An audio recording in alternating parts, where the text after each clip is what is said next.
इस्लाम का इब्तदाई दौर है। अल्लाह अकबर। एक मुस्लिम लड़की मदीना शरीफ के बाजार में, यहूदियों के बाजार में चली गई। उसे कुछ सोना खरीदना था। जब सोना खरीदने के लिए जब एक गैर मुस्लिम यहूदी की दुकान पे गई, उससे कुछ सोना तलब किया देखने के लिए। उसने सोना दिखाया। जैसी उस बच्ची ने अपना हाथ नकाब से बाहर निकाला, उस यहूदी की निगाह बच्ची के हाथों पे पड़ी। रंग देख करके फरेबता हो गया। कहने लगा कि जितना चाहे सोना ले ले, जितना चाहे जेवर ले ले, लेकिन मेरे दिल का जो अरमान है वो पूरा कर दे। इतना सुना ना, अल्लाह अकबर। वो आज की बेटी नहीं थी, वो मुस्तफा के दौर की बेटी थी। उसने जितना सोना आगे रखा था उठा के उसके मुंह पे फेंक के मारा। कहने लगी तू समझ नहीं पाया है, जो मुस्तफा के हाथ पे बिक चुके हैं वो कभी सोने पे नहीं बिका करते हैं। जो हुजूर के हाथ पे बिक गए हैं उनको सोने से नहीं खरीदा जा सकता। ये कह के जब बेटी चली है, अल्लाह अकबर। आज बेटियां टके टके के सोने की खातिर बाप की इज्जत बेच दिया करती हैं। हया कहां चली जाती है, बाप को रुसवा कर देती है। गैरत कहां डूब के मर जाया करती है। देख उस बेटी के किरदार को देख। उसने किलो भर सोने से ज्यादा नहीं, पूरी दुकान नाम कर दी थी। कहा जितना चाहे सोना ले जा, मगर दिल को ठंडा कर दे। उसने कहा था जिन्हें हुजूर खरीद चुके हैं अब उनका कोई खरीदार नहीं हो सकता है। ये कह के दुकान से बाहर निकली। जैसी बाहर निकली है, यहूदी आगे बढ़ा, हाथ पकड़ा, झटका देकर दुकान में खींचना चाहा। आखिर बेटी थी, क्या कर पाती। औरत साथ थी, ताकत उतनी न थी, लेकिन सीने से आवाज निकली, एक सदा थी। है कोई इस बाजार में कोई गैरतदार मुसलमान जो अपनी बहन की आबरू बचा सके? और बहन की आबरू को लूटने वालों, किसी की बेटी को घर से अगवा करके ले जाकर के शान की जिंदगी गुजारने वालों, तुम्हें तो डूब के मर जाना चाहिए। तुमने दूसरे के बाप को शर्म से झुकाया है, उसके सर को तुमने गैरत की वजह से नीचा कर दिया है। तुम्हें क्या लगता है हौज़े कौसर का जाम मिलेगा अगर तुम किसी बेटी के बाप को रुसवा करोगे? तो याद रखना, फातिमा के बाबा की शफाअत तुम्हें नसीब नहीं हो सकती। नारे तकबीर, नारे रिसालत। हाँ, जो लेके जा रहे हैं सुभान अल्लाह, सुभान अल्लाह वाले हैं, जिनके साथ बेटियां जा रही हैं उनके भी तो सरों पे टोपियां हैं, वो भी तो गोश्त खाने वाले हैं।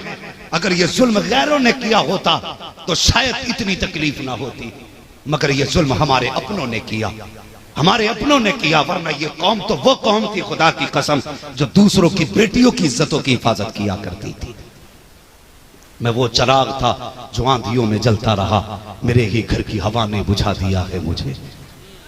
हाँ, मेरे ही घर की हवा ने बुझा दिया है मुझे। उसने कहा है कोई हुजूर का कलमा पढ़ने वाला जो बहन की इज्जत बचाए। अल्लाह अकबर। आज इज्जतें लुटती रहती है, कानों कान सबको खबर होती है किसकी बेटी कहाँ जा रही है, और महफिलों में बैठ करके तुम ठट्टे उड़ाया करते हो। खुदारा कल तेरी बेटी जब घर छोड़ के जाएगी तब तुझे पता चलेगा बाप की जिल्लत का दर्द क्या होता है। हाँ, तब पता चलेगा बाप की जिल्लत का दर्द और रुसवाई का एहसास कितना बड़ा बोझ होता है एक बाप के लिए। उसने एक आवाज दी, है कोई हुजूर का कलमा पढ़ने वाला जो इस बहन की आबरू बचाए? तो सुन, ये बाजार यहूदियों का, बस्ती पूरा मोहल्ला दुश्मनों का था। एक कलमा पढ़ने वाला सब्जी खरीद रहा था, उसने थैला वहीं छोड़ा, तलवार संभाली, उधर चला जिधर से आवाज आई थी। अल्लाह अकबर। ये थे ईमान वाले, ये थे ईमान वाले। आज बुज़दिल क्यों पैदा हो रहे हैं? उसकी वजह सिर्फ ये है कि नजरें महफूज नहीं है। हाँ, सिर्फ इसलिए कि नजरें महफूज नहीं है। उसने तलवार संभाली, उधर गया जिधर से आवाज आ रही थी। जब उस तरफ गया तो क्या देखा, यहूदी ने बच्ची का हाथ पकड़ा हुआ है। इसने जाकर तलवार के दस्ते से यहूदी के हाथ पे जो वार किया तो दर्द से उसने हाथ छोड़ा। उसने बेटी का हाथ पकड़ा, कमर के पीछे कर लिया। उसने कहा तुम्हें क्या लगता है इतनी आसानी से मोहम्मद के शहर में उन्हीं के कलमा पढ़ने वाली की तुम इज्जत लूट सकते हो? उसने कहा जब तक ये भाई मौजूद है कोई मेरी बहन की तरफ आंख भी उठा के नहीं देख सकता है। मैं पूछना चाहता हूं कौन सा रिश्ता था इस भाई का? क्या इसके खानदान की बेटी थी? क्या इसके बाप दादा से रिश्ता था? नहीं, ये रहने वाली कहां की, वो रहने वाला कहां था? लेकिन बात मुस्तफा के नाम की आ गई थी, बात बेटी की आबरू की आ गई थी। सारे रिश्ते नाते एक तरफ, बेटी की इज्जत का रिश्ता एक तरफ था। उसने बेटी को पीछे किया। उसने कहा जब तक ये भाई मौजूद है किसी में हिम्मत रखी है जो इसकी आबरू की तरफ निगाह उठा के देख सके। अल्लाह अकबर। फिर क्या था?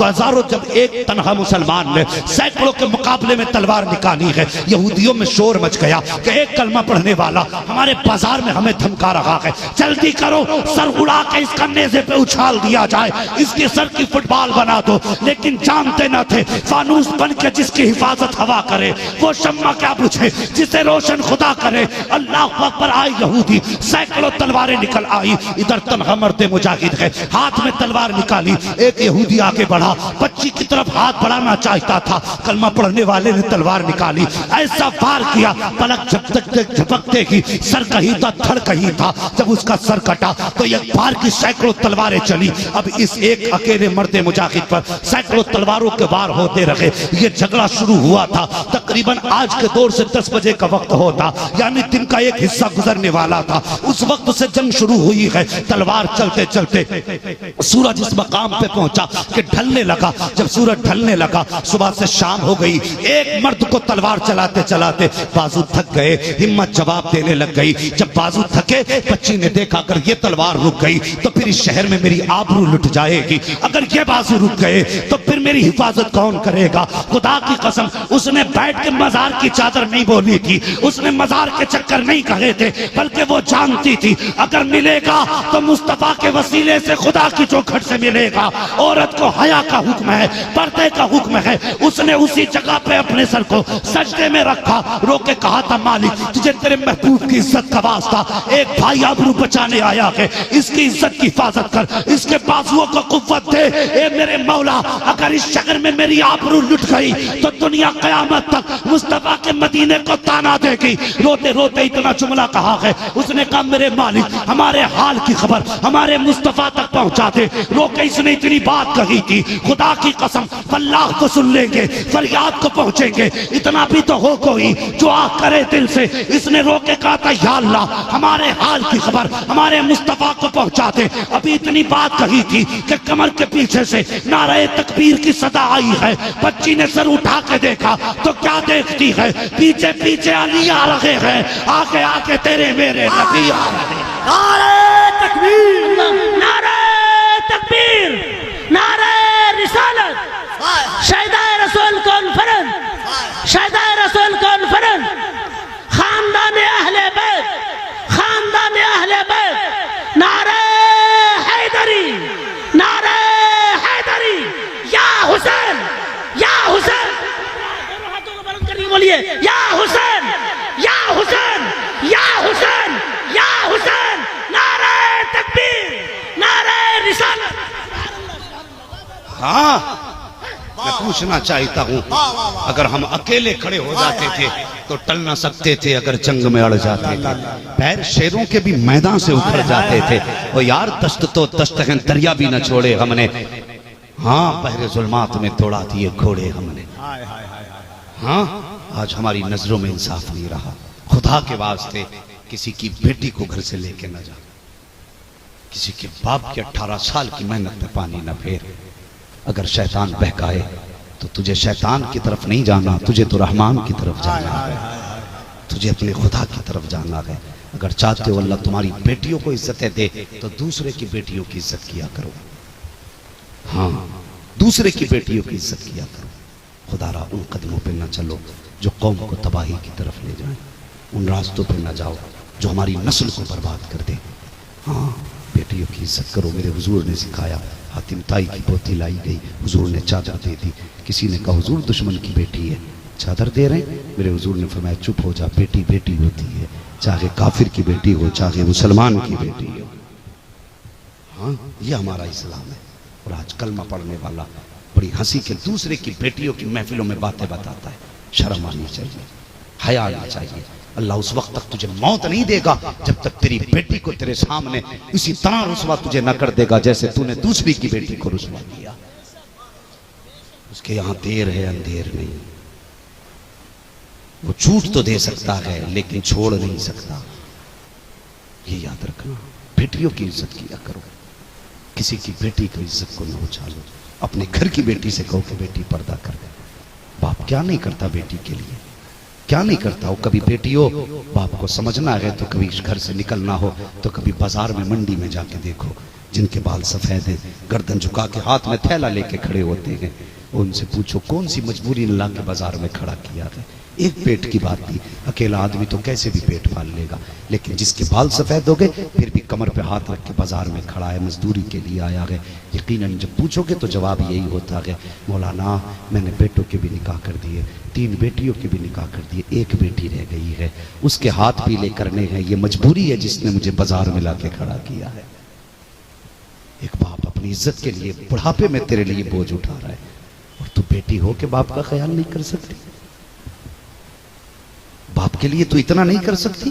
क्या ना किया बाप ने तेरे लिए, क्या ना किया। ये चाहता तो तुझसे बर्तन धुलवा के पड़ोस में घर के खर्चे चलाता, ये चाहता तो तुझसे मोहल्ले में सफाई करा के किसी के घर की तुझसे अपने घर का चूल्हा चलाता, लेकिन इसने पैबंद लगे कपड़े पहने, लेकिन कभी तेरे कपड़ों पे पैबंद नहीं आने दिया।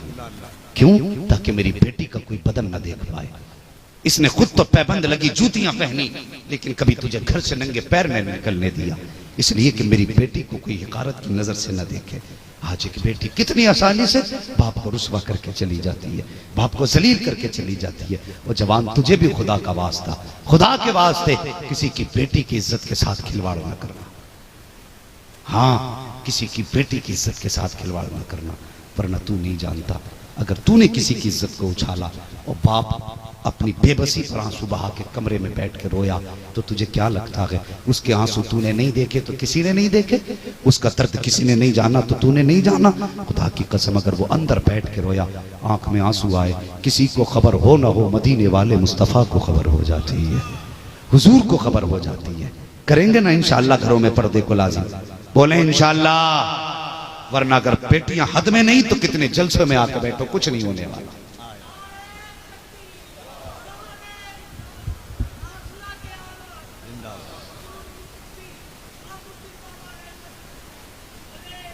जिंदाबाद।